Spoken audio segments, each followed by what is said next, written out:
Welcome to Channel's Business Globe with me, Juliana Olayinka, from right outside a pretty sunny Palace of Westminster in central London. Coming up on today's show, we'll be diving into a crisis shaking the global development sector, the Trump administration's sudden foreign aid freeze. With thousands of US foreign aid workers facing furloughs or layoffs, the decision threatens critical humanitarian programs across the world.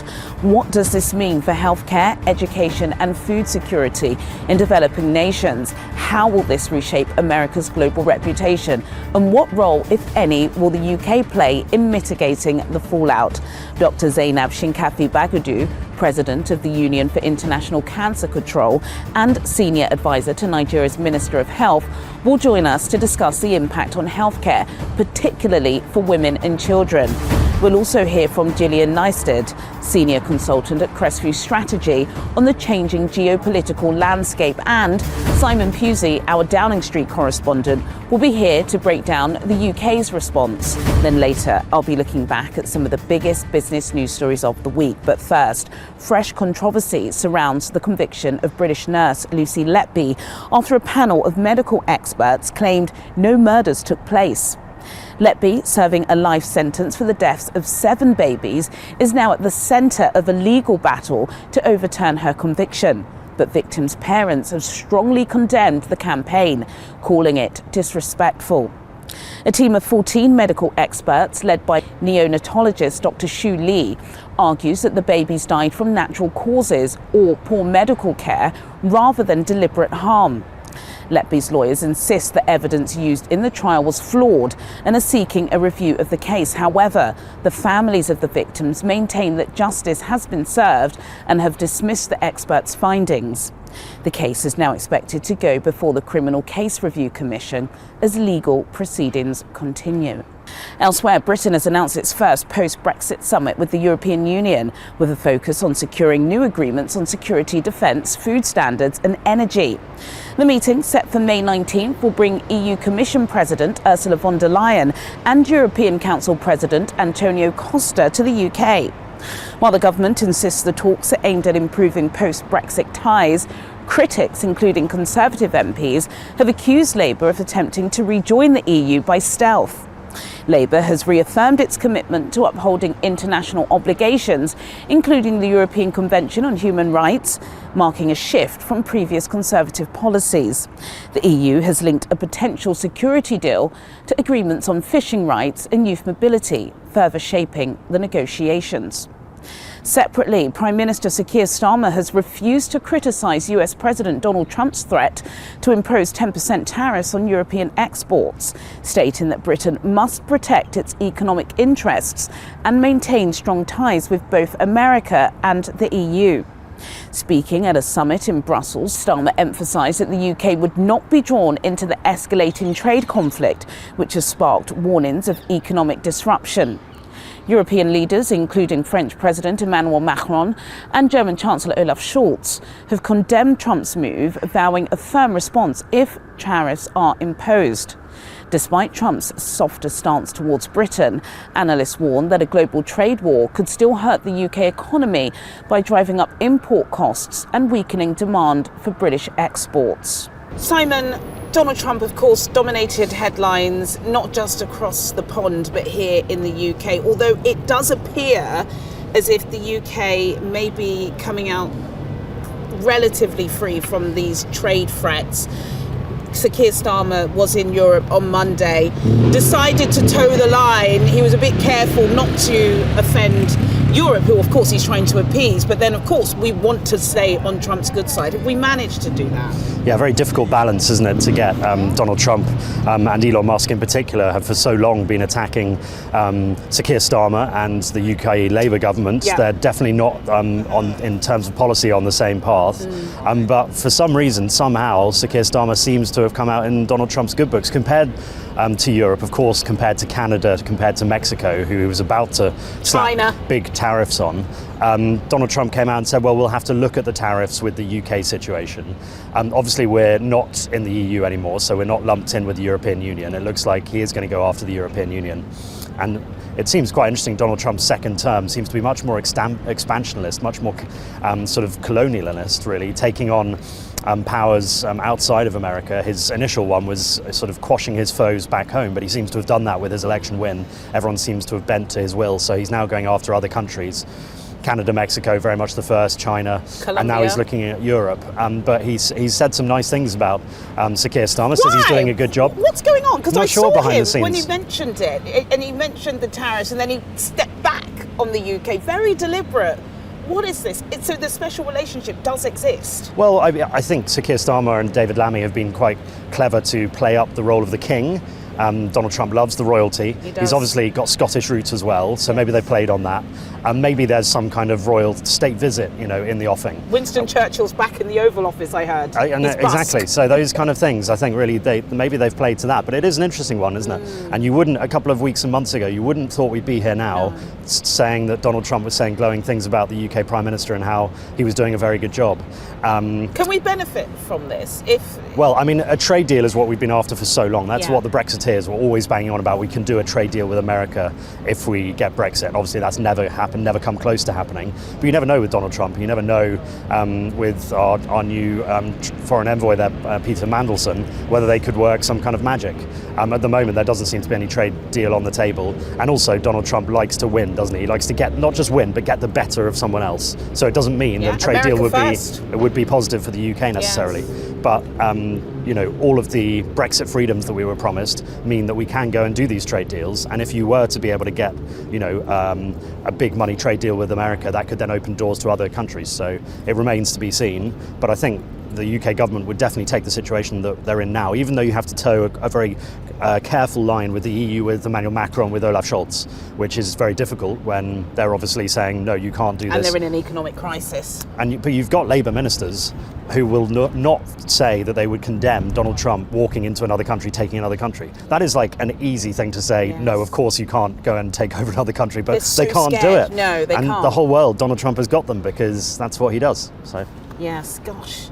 A week is a very long time in politics, but certainly in a political world that involves Donald Trump. But let's see what happens next week. Thank you, Simon. Thank you. The recent freeze on US foreign aid has sent shockwaves across global health programs, with Nigeria among the countries facing potential funding disruptions. The decision threatens critical initiatives supporting HIV/AIDS treatment, tuberculosis, malaria prevention, and maternal and child health care, programs that have long relied on US financial aid and technical assistance. With Nigeria's healthcare system already grappling with sustainability challenges, the question now is how the country can adapt to reduced foreign aid and develop a more resilient funding model. To discuss these pressing issues, I was earlier joined by Dr. Zainab Shinkafi Bagudu, President of the Union for International Cancer Control, or UICC, and Senior Advisor to the Minister of Health. Dr. Zainab Shinkafi Bagudu, what an absolute pleasure it is having you on Channels Business Global. You're bracing the cold for us. I was telling the viewers it's bright in Westminster, but it is still cold. Absolutely. We're in London, so it's a pleasure to have you. And thank you. Congratulations. I haven't caught up with you in a while, although I do see you online, of course, being an advocate for cancer as always. You are now the President-elect. Yes. I start in 2026. 2026, the Yes. Union for International Cancer Control, Absolutely. UICC, congratulations. Thank you. You are also a senior advisor to the coordinating Minister of Health in Nigeria. Mm-hmm. Can you just talk to us, before we get into the meat of the discussion, about these new roles, what you've been up to and what you hope to achieve during your tenure? Well, thank you, Juliana, for your good wishes and all the work that you put into health, Nigeria, the economy, and development generally. And these are roles that are very vital to women and children's health. Being a senior advisor to the Coordinating Minister of Health means that I draw on my experience when I see things that can be better, when I see government programs that we need to filter down to the communities.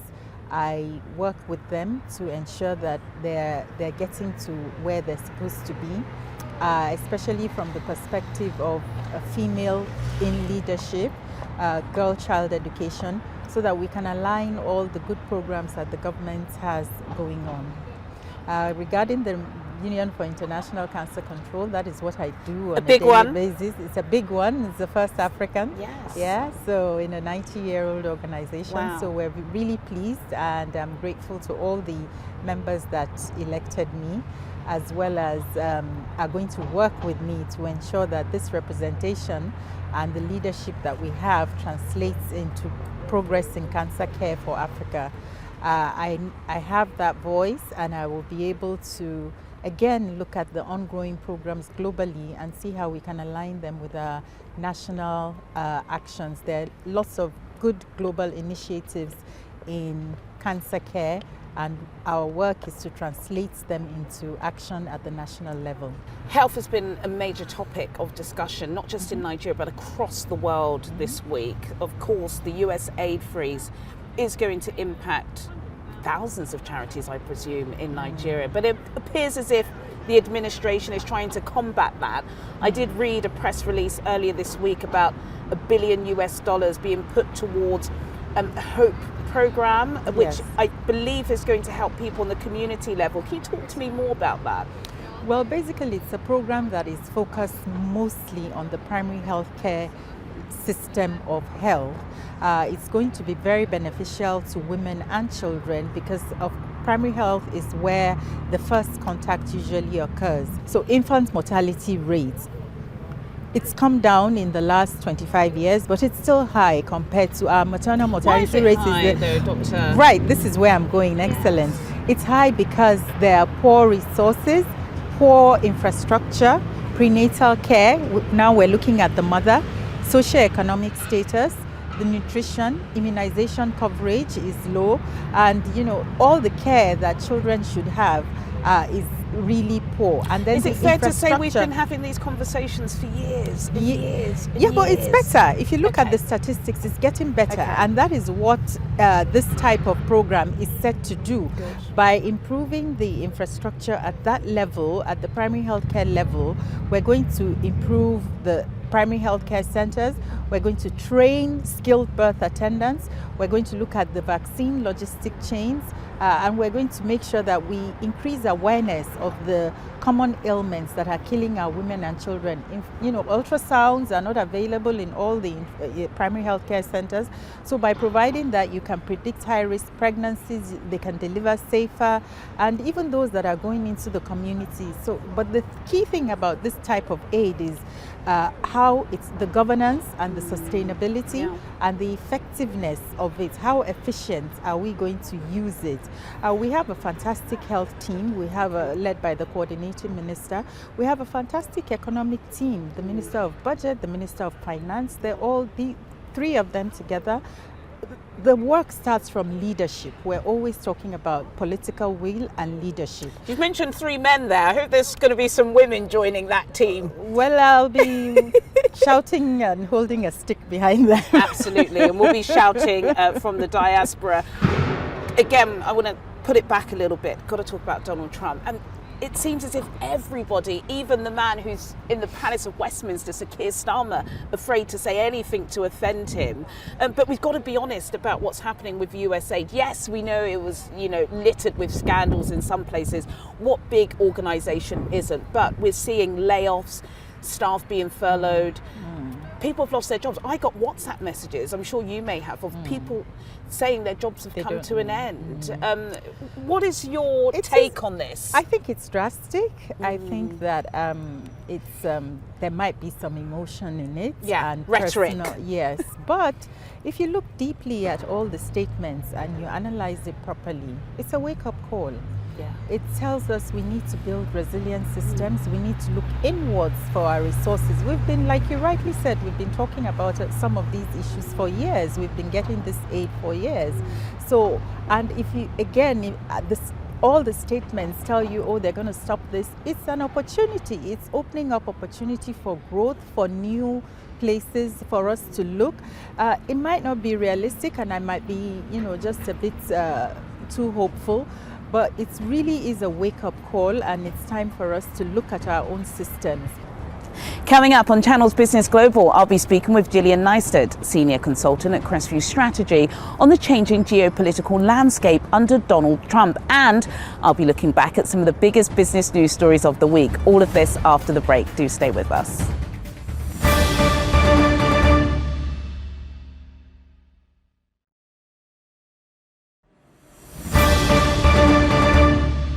Welcome back to Channel's Business Global with me, Juliana Olayinka, from right outside the Palace of Westminster, where the sun is shining.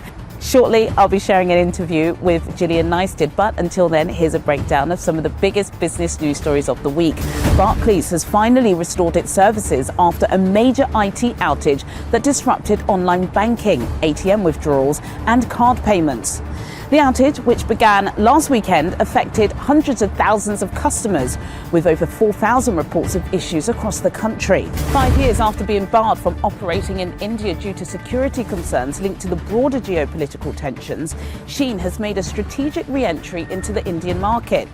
This return is facilitated by new business arrangements, possibly including local partnerships to navigate past data privacy and security issues. Shein, once valued at $66 billion and operating in over 150 countries, has built a reputation for its ultra-fast fashion model, catering to Gen Z and millennial consumers. Before its ban in 2020, Shein was among the most popular fashion retailers in India, with millions of downloads and a significant customer base. Following widespread shortages at pubs over Christmas, Guinness has ramped up production to meet demand. Sales of the iconic Irish Stout surged by 18% year over year, contributing to a double-digit revenue increase for parent company Diageo. Pubs across Ireland and the UK, particularly in Dublin, Belfast, London and Manchester, faced supply issues due to the unexpected holiday rush, with some shortages also reported in parts of Europe and the US. To address this, the St James's Gate Brewery in Dublin, which produces over 8 million pints daily, has expanded capacity, along with increased output from facilities in Belfast, Kilkenny, the UK and Nigeria. And now to my final story. The US foreign aid freeze is disrupting key development programs in Africa, threatening jobs, healthcare and food security. As aid-dependent economies brace for the fallout, questions arise about America's global influence and Africa's economic ties with America.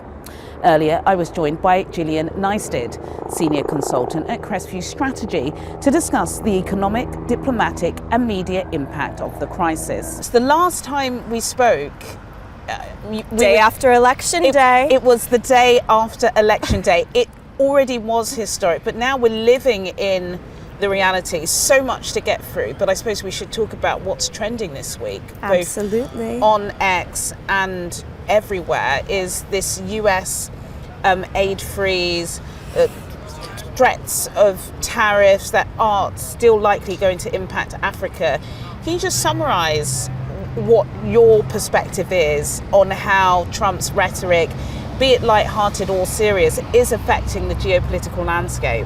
Absolutely, it has a huge effect, but at the same time, we're seeing Trump keep his promises that he made on the campaign trail. However, we're also seeing him govern by executive order. So some of these things, for example, the move to shut USAID, merge it with the State Department, that's a big deal, but it cannot be done overnight. However, what we can say is programs across the world have been paused very quickly, programs that provide life-saving medication to people across Africa and across various developing countries, and there have been very few exemptions. So there is a real-world impact and lives are at risk, lives may be lost, but at the end of the day, there is an opportunity, say, not only for Europeans or maybe even America's enemies like China to step in and fill the gap that USAID may no longer fill, but also opportunities for African countries and other countries to take more ownership of the issues they face and provide local solutions to local problems. Well, USAID has a very long history. It was established by JFK during the Cold War, and so we can see many legacy programs of aid. I mean, the US is the world's largest provider of international aid, and USAID has a budget of about $40 billion of the total $68 billion US aid budget. So we can imagine that there are some programs that have been going on and have not been questioned for a long time. So it might be an appropriate time to revisit those. At the same time, these programs cannot be stopped overnight. Is that the justification? Because some people are justifying it. Like on Twitter at the moment, X should I say, there are a lot of platforms, a lot of big personalities in Africa saying this is the right decision, it never trickled down. Is that a fair argument? Absolutely. Well, I saw the other day former President of Kenya, Uhuru Kenyatta, spoke just about that. He said to Africans, why are you crying? We do not pay taxes to the United States. They are not owed to provide us these services, but at the same time there's a balance, right? And the US needs to strike that balance. The way they've gone about it is not the proper way. Again, like I said, lives are at risk. However, some of these actions are justified, and the Trump administration has been clear that they are putting America first, and a lot of American taxpayer dollars are going to programs outside of the United States. I was saying to my colleague Simon earlier that a lot of political leaders are treading very carefully with Donald Trump. Nobody wants to be in his firing line. Nobody wants to tick him off. How can African businesses and African leaders navigate this period where, yes, they would want to express their opinion about what's happening in America, but then they also don't want to offend America. They want to maintain a diplomatic, cordial relationship. Is that even possible in a Trump administration? It is possible because President Trump has clearly shown that if countries are approaching America like they would a business relationship instead of a handout, that it's possible to work together. So that would be my advice to whether you're a foreign business that exports to the United States, whether you're a charity who depends on American aid, or if you're a government. You know, update your communications to take American interests and use that when you're negotiating with the Trump administration or other key players in the State Department.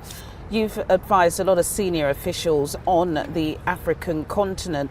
What advice, Gillian, would you give now for a lot of these agencies who they don't know how to navigate the media, they don't know how to navigate social media, they don't know how to engage influencers? They've relied so heavily on this aid for years, but now they're going to have to change tact, aren't they? Because clearly it may not be accessible to them anymore. What should their approach be? Absolutely. Well, of course, it's a very difficult time for many, but now is the time to, do a strategic review and sit down and look at what's been working and what hasn't been, and where money is needed. Perhaps there are, like I said, foreign partners, whether European or Chinese, who might be interested in supporting you financially where the US was previously. However, again, it's an opportunity for countries to bring the ownership of the programs providing solutions to their challenges under the umbrella of their governments. African governments have talked a lot about self-governance and have welcomed President Trump's, focus on the United States and shift away from, overseeing African governments as if they were a principal, in charge.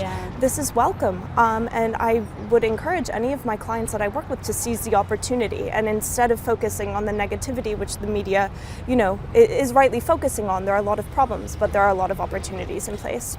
Finally, looking back to our interview post-election, in November to now, has the dust settled? Do you think people are now realising that actually Trump supporters, not a bunch of deplorables, some of these foreign policy ideas, you may not like them, but you've got to lump it?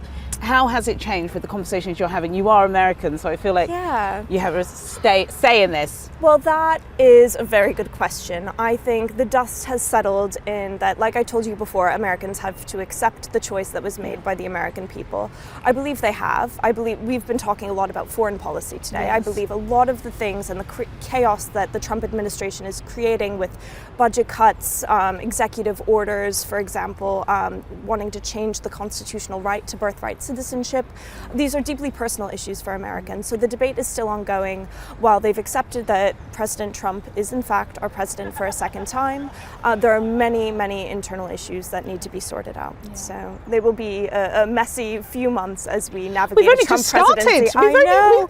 It's barely been a month. I think we're going to have a busy 4 years, Gillian. We are going to have a very busy 4 years, so buckle up. Buckle up. Thank you. Thank you so much. Sadly, that's all we have time for you today, but as always, do get in touch with your comments and suggestions. I'll see you at the same time next week for more in-depth business analysis on Channel's Business Global. Goodbye.